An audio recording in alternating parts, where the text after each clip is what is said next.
That's what I like. Beautiful. Closing is always good.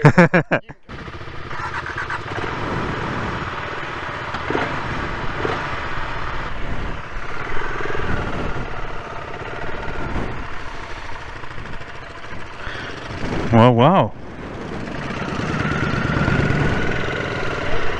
Look at this, new steed. So, this is the BSA Goldstar 650. I'm down at Thor Motorcycles again. Got two guys up ahead, also on the test rides here. This is a BSA event. So BSA are hosting several events across various dealerships. I'm going to leave the link down below. This is the first of them. There are a few others coming up, so check out the link if you're interested. It's completely free, and they're offering test rides for the BSA, just to see what people think of them. You go technically onto the storefront, really, and then you buy, in quotes, your ticket for free. Oh, hello. And then you just turn up for your slot, and that's as easy as that. We're on the BSA. It's my first time riding the BSA. To give you guys a little bit of backstory on myself, my history with these bikes, I previously owned a Triumph T100 Bonneville. God, it's got a good kind of pace to it, I have to say. Okay, I previously owned a Triumph T100 Bonneville, so that's my experience of modern classics, and I'm a big Triumph fan. I sadly haven't ridden any of the Royal Enfields, which I think would probably be a better comparison for this, and then I've not ridden this yet. It's my first time on this. I've been really interested to see this bike since it came out, since it was announced. I have to say I'm more impressed now than when I saw it last time. When I saw it in the flesh the other day, I was a little bit like, oh, I don't know, I'm not sure the quality. Is it as good as Triumph? Is it on a par with Royal Enfield? Hard to say, but I'm going to leave the boys, go my own way. Oh, good brakes. Might just be going for the Magna with the drum. Now, this is going to be a first ride review. I'm not going to go mad into the specs for you. This is going to be more of my riding impressions of the bike. Right off the bat, it's really quite spunky. Not a word I enjoy, because it doesn't work so well in British, thank you all. But it's got a good turn of pace to it. The brakes are extremely good. Good sign there. Fuel injection doesn't like being blipped, I guess. So it's a 650cc single cylinder, liquid cooled. It's got a nice noise to it. It's got a nice, very old school sound. Good sound from the exhaust as well, actually. It's obviously a bone stock bike. The clocks are not very easy to read. The numbers on that are tiny, but the bike is on about 117 miles, so it's very new. I did check with the guy before I left. I am fine to ride it sort of more or less normally. I don't have to be like braking riding it, which is good. These mirrors are not very well adjusted, but that's fine. I think if the bar was a bit further out, it would be a little bit better, but that's fine. So it's a 650cc single, like I mentioned. Very vibey, a lot of vibes through the seat, through the handlebars. That I can see that getting quite annoying on a longer ride. But because of the single, it means it's a very immediate power. The power is actually quite low, so it's 41 horsepower. These are MCN specs. They might not be accurate because, you know, MCN, but it's 41 horsepower, it's 41 foot-pounds of torque as well, so it's a very balanced mapping on it. They've really sort of tried to keep a balance between the two. But being a single, it's right there on your hand. It's really quite nice, actually. It's a nice place to be. So obviously, my feet are under me. I'm 5'10", I'm 178 centimetres. I can very comfortably flat foot this without issue.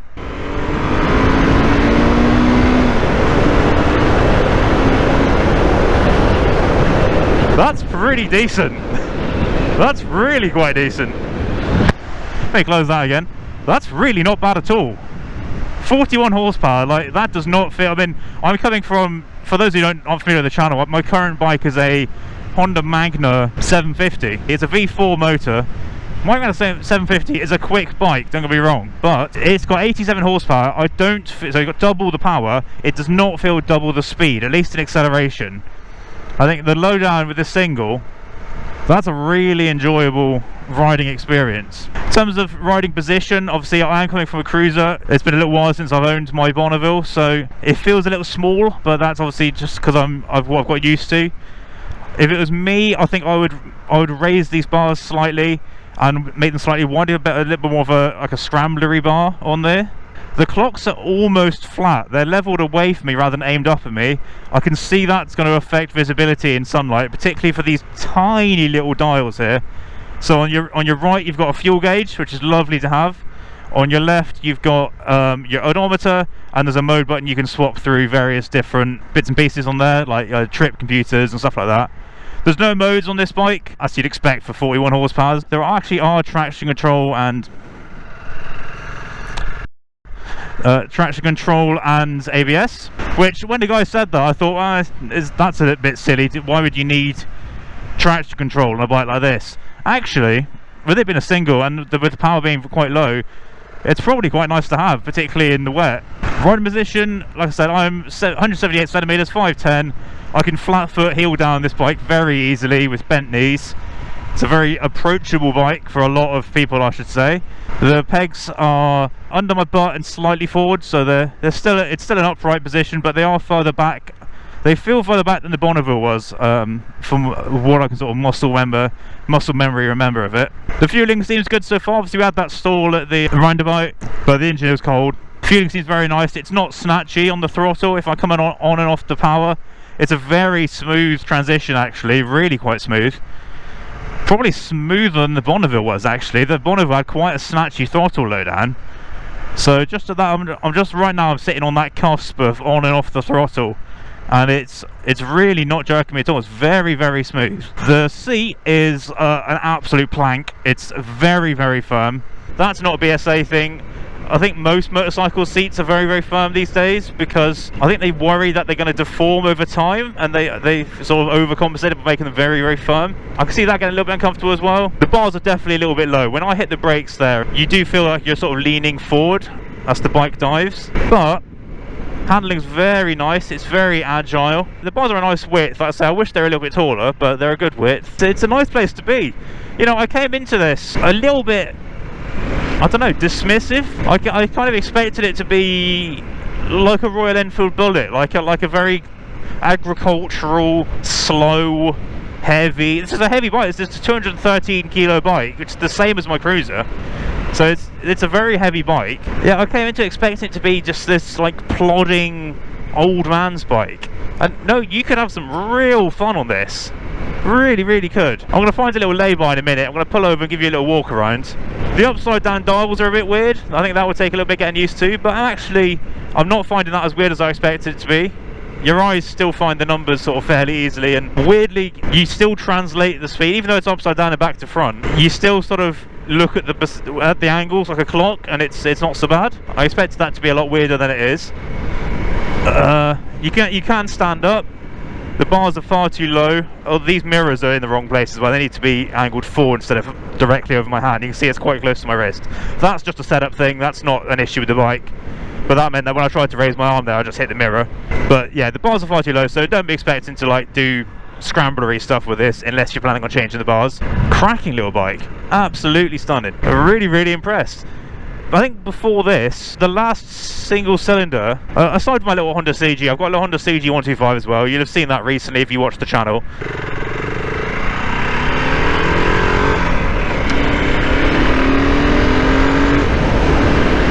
Oh, it's really nice. Yeah, that's what I was saying. The last single cylinder I rode was actually a KTM Duke 690 when I did my full A motorcycle test back in 2016.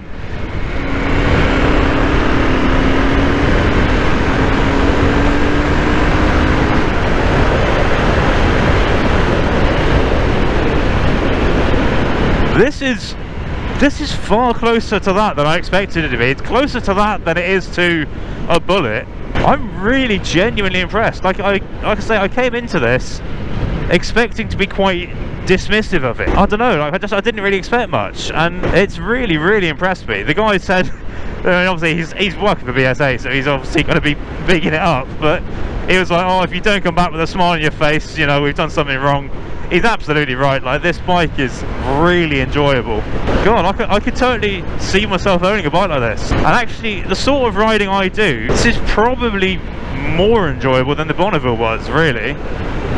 for the sort of ride I do. Don't be wrong, the Bonneville was beautiful. The Bonneville was a very smooth, very refined ride, but I really like it. I enjoy acceleration more than I enjoy speed, and this has acceleration all day long just because of the type of engine it is. I've only been revving up to like halfway around the dial. It revs to 10k apparently, which is, it's really quite impressive for a single. It is a liquid cooled single, so it's quite refined by single standards, which I think is what's setting it apart from your Bullets and your that sort of bike. As I say, I've not ridden the current crop of Royal Enfields. I'd be interested to see how the Interceptor feels in comparison to this, but I'm inclined to say that this is going to feel probably more fun, because on the Enfield the singles are all the 350s, and by the time you get to the 650s for the Interceptor, which is the same stats as this, like 40 horsepower, you're into a Pardo twin. Yes, it's smoother, yes, there are benefits to that. Let's hang a right here. The guy was like, I'm sure you know the area better than I do. I'm like, mate, no. So the mirrors are pretty terrible, both in setup but also in execution. There's a lot of vibes from it being a single.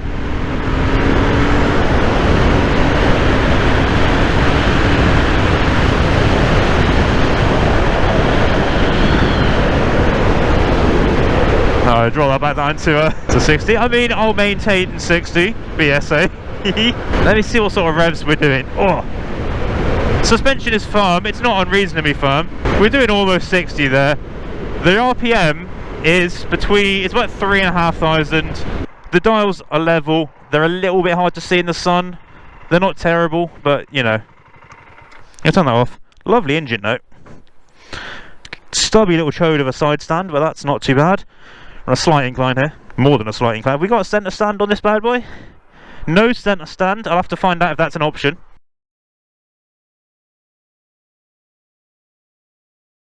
But here it is. This is the BSA Goldstar.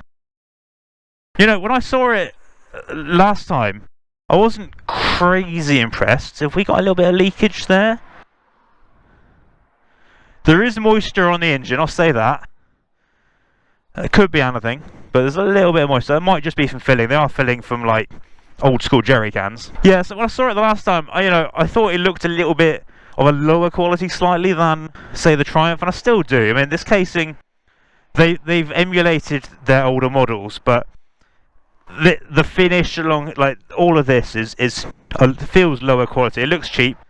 I mean, I've got gloves on, I can't tell, but you'd be forgiven for thinking some of that's plastic. I don't think it is. You know, it does look a little bit cheaper than the Triumph, probably than the Royal Enfield as well, I have to say, in terms of just looks, in terms of quality of control and finish. But in terms of the proportions, the styling, it's really nice. I love this. Not quite a pea shooter, it's almost a cocktail shaker. That's the stock exhaust. I don't think there's a cat on it. Oh, there is. There's a cat up the front here. Let's see that. So they've done a really good job of making this look like a single exhaust while having a secret little cat down there with a bash plate. That's nice, so you're not going to damage your exhaust. Liquid cooled, obviously. You got Brembos. I'm not a fan of the chrome tank, just because I've owned a chrome shiny bike. My Bonneville was all chrome engine casings, and it's a ball ache. But really nice proportion bike. Like I say, like, it does feel a little bit cheaper than your Triumphs and your Royal Enfields, and just in terms of looks. I say in terms of looks, but this badge is lovely. In terms of ride, really, really impressed. You got Brembos, which is nice to see. Big single headlight, your BSA logo in the light. Bench seat, very, very firm seat. Nice little Union Jack there. That's a bit questionable, you know. Obviously, a lot of the old boys who liked the old BSAs don't like this just because it's an Indian bike with an Indian manufacturer, and they feel it's detracting from the name of, you know, BSA or whatever. I'm not from that era, so I don't have the same issue, but I can understand why they would say that, because obviously the whole point of BSA was it was a British brand. They are not built in Britain now, as far as I am aware, so it's a shame. It would be nice if they were, but then if they were, they'd probably be the price of Nortons, and Nortons are ridiculous, and CCMs for that matter. Damn if you do, damn if you don't. Nice embossed BSA logo there. I'd like that in white myself. I'd probably try and go in with some leather paint and fill that in white to match the stripe. And then this is the USB charging station. So you got a USB, ordinary USB, and a USB-C from the look of that. Very practical, very ugly. I don't like where that is at all. I think actually, you see it mounts on with just 2 bolts there. I'd be inclined to invert that and mount that down here, providing you can clear the tank. That way you can still access it, but it's not as in your face. It's quite obvious when you're sat on it, and yeah, just like it's right in your vision. The highest point is very ugly, so that could have been done nicer. I'd either invert it so it's like there, or I'd be inclined to try and move it, you know, somewhere a bit more discreet, I think. But it's nice to have. It's nice to have the practicality.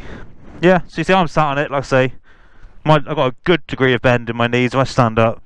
Yeah. Very, very easy. Start up. Fuel injection whine. Spins around. Don't need the clutch to start, which is unusual for a lot of bikes these days. Fuel gauge slowly fills. ABS and stuff turns off as you get riding. It's got a nice gear change, very soft. It's not clunky at all.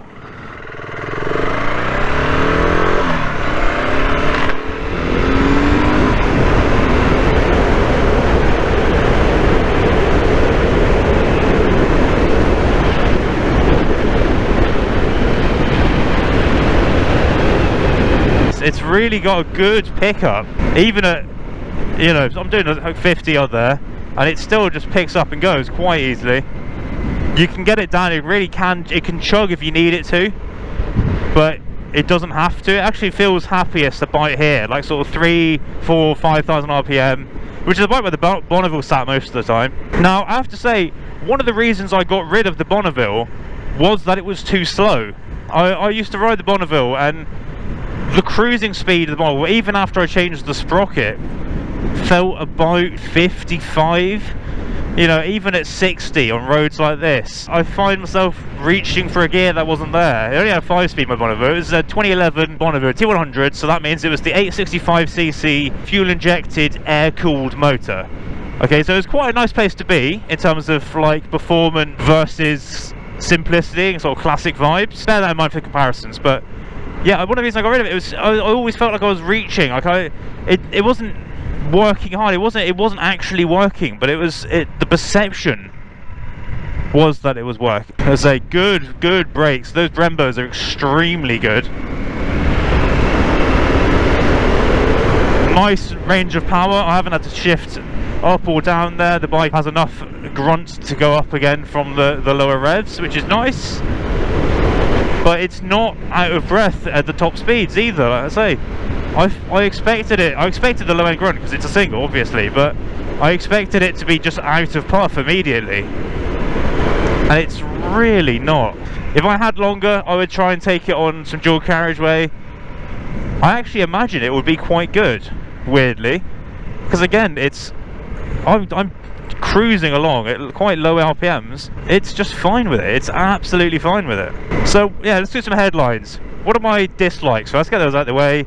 The seat is quite uncomfortable. It's very, very firm, and it being a flat bench seat, you find yourself sort of scooting back on it quite a lot, which is an issue my Bonneville had as well. I don't like this USB. That's an afterthought. I'd invert that or move it or something like that. That's about it. I think that is genuinely, and the fit and finish is a little bit, I'd say it's the worst of those 3 manufacturers, and it's not the cheapest of those manufacturers as well.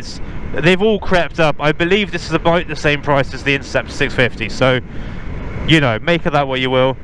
It's too early to tell how much after sales support there's going to be, how much dealer support there is.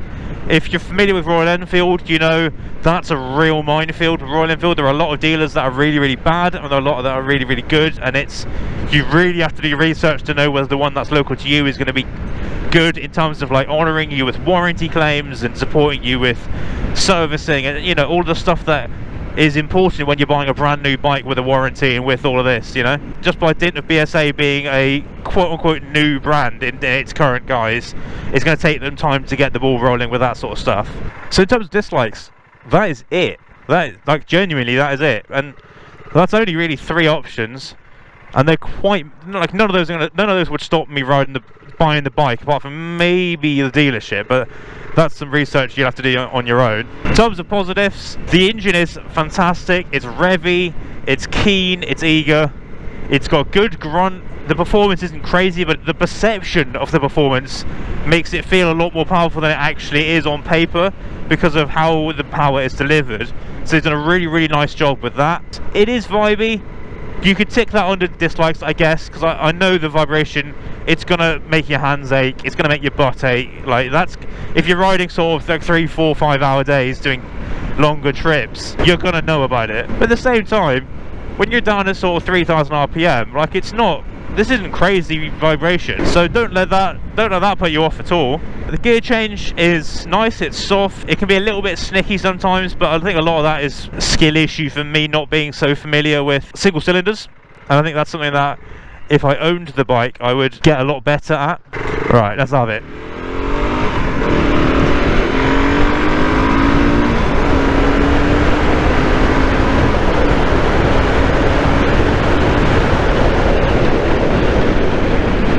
Oh my god, I'm so impressed with that, man. I'm so impressed. BSA have done an absolute stunner with this, I have to say. I think this is a really quality bike, and I think people would be proud to own this bike, and I think you'd have an enormous amount of fun with this. The riding position's good, it's small, but that's not a bad thing really. It means it's agile, it's comfortable, seats aside. Like, my knees are a little bit bent up, obviously I'm used to a cruiser now.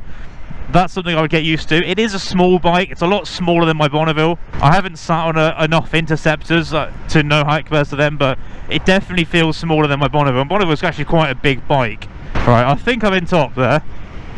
It's a little hard to tell because you can't feel the top of the gearbox in whatever shift it is, but there we are. We're doing 60 now, near enough. You're doing less than 4,000 RPM, so this single is revving at a lower RPM at 60 than my Bonneville was, and that's really impressive. I mean, single cylinders have come on so far from being these like clunky dirt bikes that they used to be. They're a genuine viable configuration in the way that they really want for a while. I have not ridden the Interceptor 650, so I don't want to preemptively rule it out just before I've ridden it. I think from this impression, this is absolutely higher on my list of bikes I would get if I was buying this style of bike. Is it higher than a Triumph?